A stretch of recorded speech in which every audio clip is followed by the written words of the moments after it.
20 must ask questions about the end of Oak Street by me, and I also want it by you. So I want you to listen to this, really listen to it for what I'm saying. Don't just listen to respond. Listen, form your opinion, drop it in the comments. Let's get into it. Question number one: was the movie actually scary, or was it just more disturbing than scary?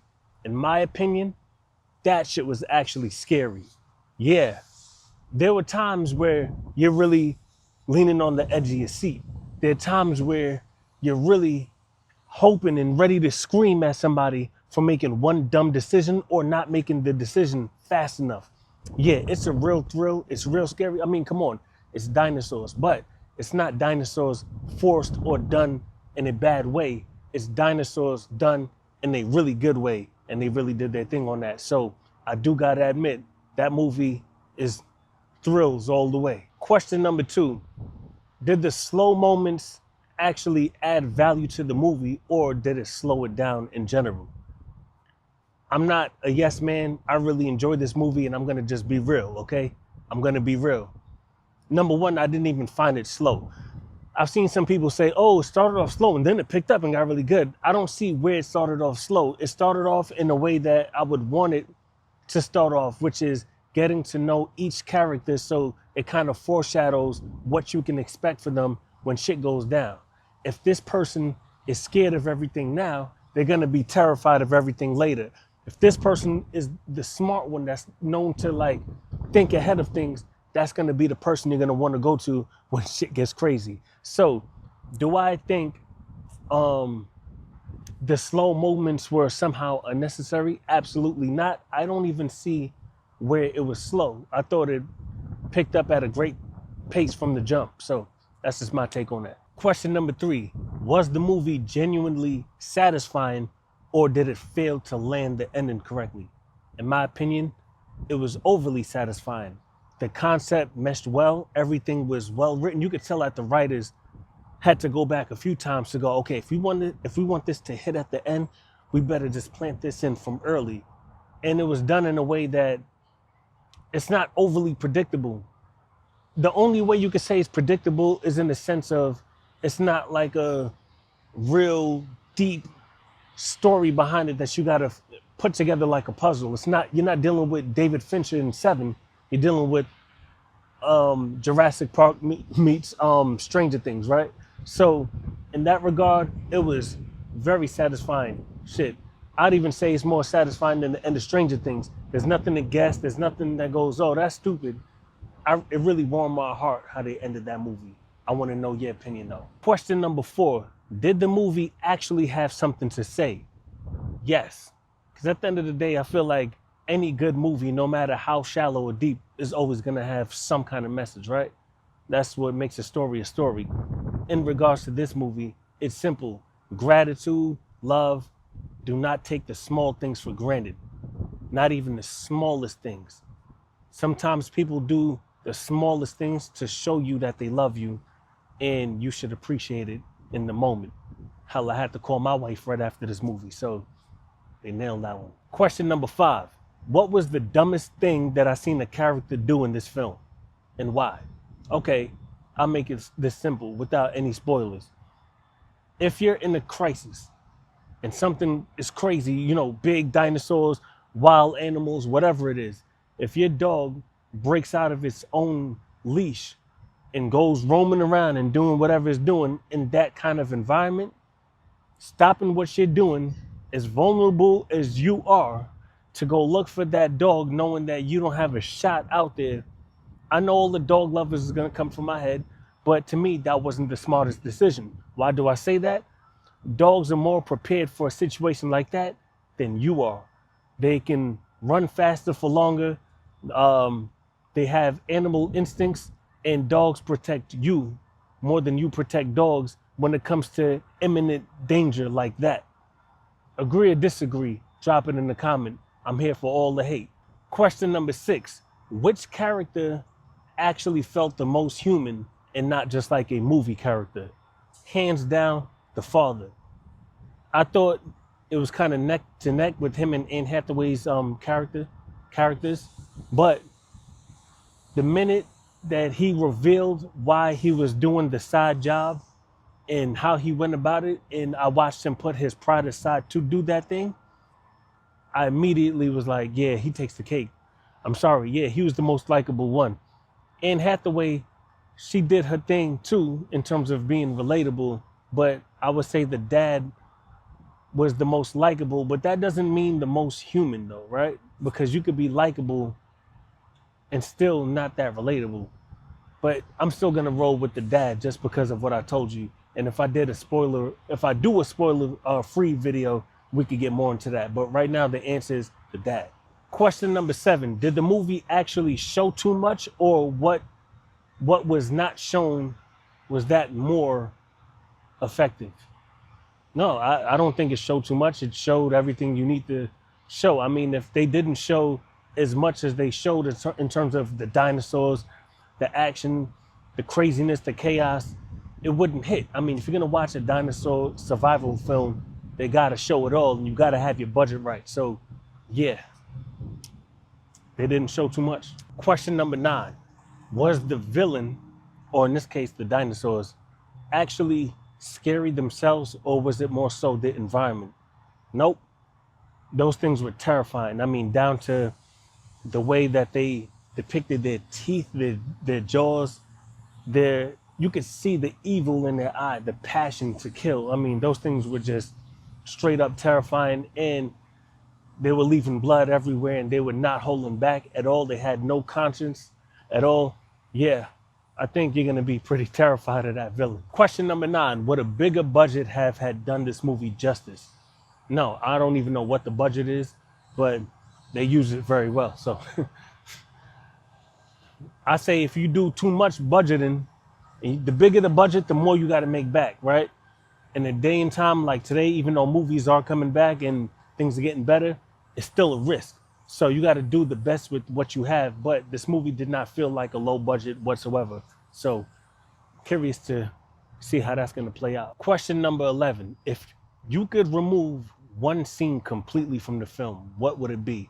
In my opinion, I don't have a scene that I could think of right now. I'm not going to sit here and just forcefully come up with one just to go against the grain. Do you agree with that? Or is there a scene that you would have removed? Drop it without dropping the spoiler. Question number 12, what scene benefited you the most from seeing it in IMAX? Well, the whole damn movie, because it's a real big popcorn film. So as much wide shots you could throw in there to get that full frame, go for it. Question number 13, did the filmmakers trust the audience's intelligence, or did they spoon feed them too much? My answer, no, they trusted our intelligence, because when they started getting into like the time wormhole position of like past, present, future, all that good stuff, they said just enough and it was believable and they moved on. I didn't need them to spoon feed on that. But at the same time, I was watching Blade Runner last night, and that movie got real technical with like the terminology that they were using and stuff like that. And it made me think like, damn, it's almost unrelatable when you're trying to really get into this if you're not like super into all of that stuff. And it made me think about, why would a movie do something like that? This movie didn't do that. So question number 14, is the end of Oak Street proof that we need more horror/thrillers instead of big franchise movies? I would say no, it's not proof. Why do I say that? Because this movie is just as big and thrilling enough to become its own franchise. So I would say when you're going against franchise films, you're essentially going after anything that could be considered epic or IMAX worthy. And this was definitely all of the above. So no, I'm not going to say this is proof that we need less franchise movies.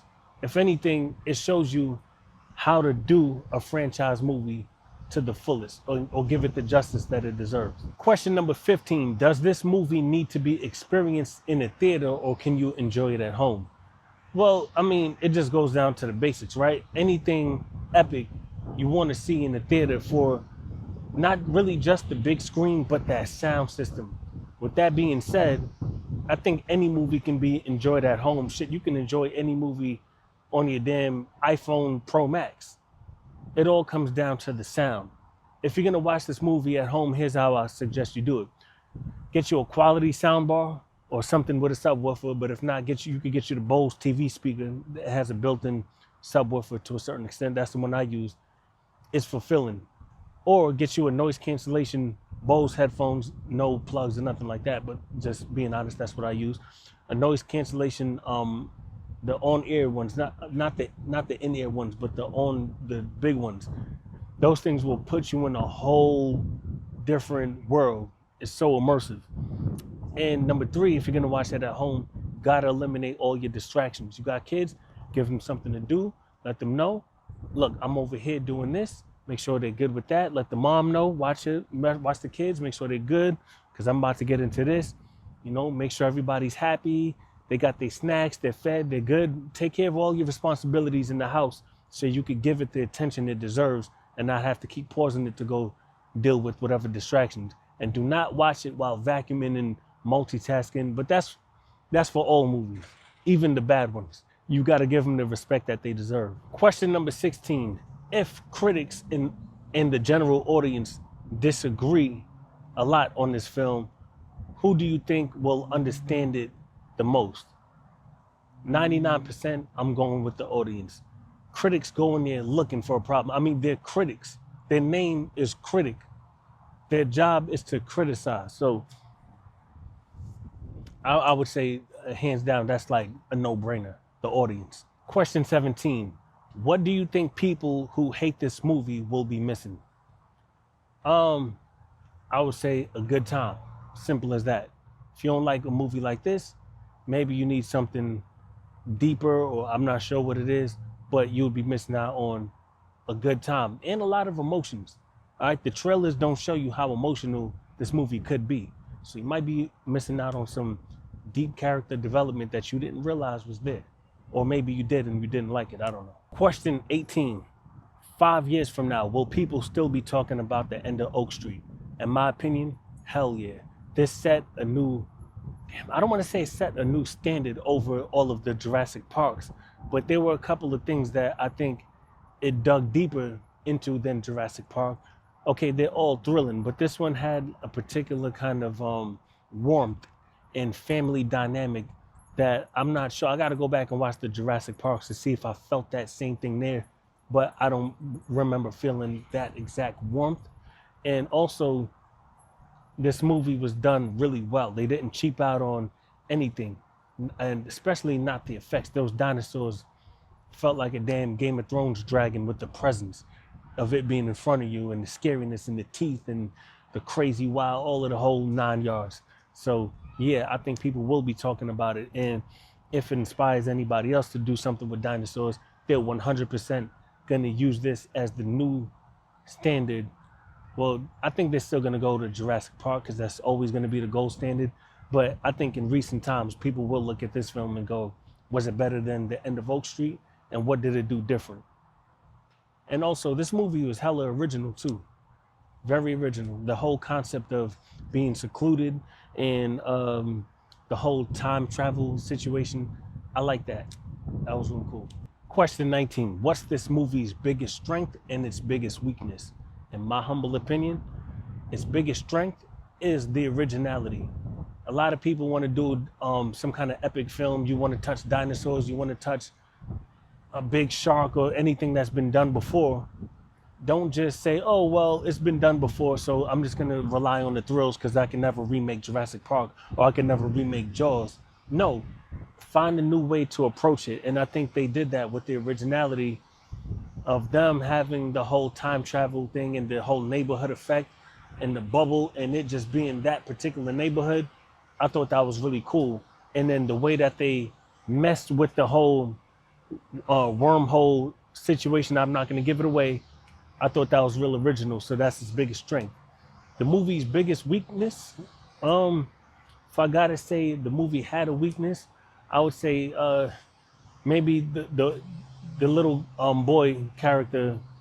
At some point, it's like you got to get it together. I mean, my man was just taking L's throughout this movie. He's scared here, he's scared here, he's scared over there. He didn't do something over here when he was supposed to. I mean, he was just all over the place. And at some point, I'm like, this kid cannot get a break. I thought they could have made him maybe a little bit braver, but you know, that's look, I don't get into the whole coulda, shoulda, woulda. They did it, and that's just that. You can stare at a painting and go, oh, they should have made this blue, this should have been green. But that's not how art works. Art is created and then it's set in stone.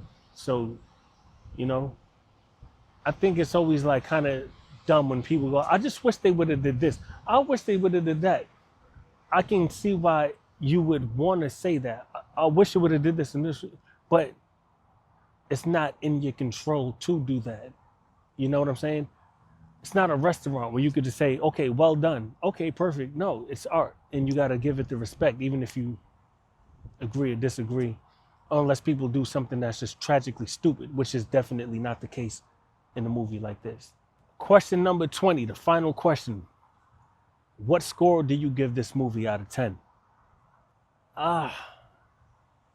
See, I'm trying to be fair with this because I don't want to have the whole recency bias thing or what, you know, I want to give myself some time to digest. Right now, I'm gonna give it a solid 8.5. I would give it a 9, but I gotta marinate the whole everything I just saw. So I'm gonna give it a safe 8.5, maybe a 9 the most. But yeah, somewhere around that ballpark. It does what it's supposed to. Okay? And if you disagree or you do agree, drop a comment, let me know. Let's open up that discourse. Thank you for watching this video.